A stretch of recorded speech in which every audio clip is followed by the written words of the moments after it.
اور ہم نے تم کو 7 آیتیں جو نماز میں دہرا کر پڑھی جاتی ہیں یعنی سورہ الحمد اور عظمت والا کلام عطا فرمایا ہے۔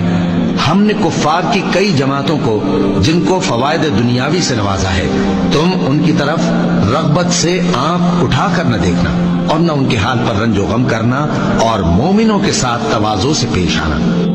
توبہ کرنے والے، عبادت کرنے والے، حمد کرنے والے، روزہ رکھنے والے، رکوع کرنے والے، سجدہ کرنے والے، نیک کاموں کا امر کرنے والے اور بری باتوں سے منع کرنے والے، اللہ کی حدوں کی حفاظت کرنے والے، یہی مومن لوگ ہیں۔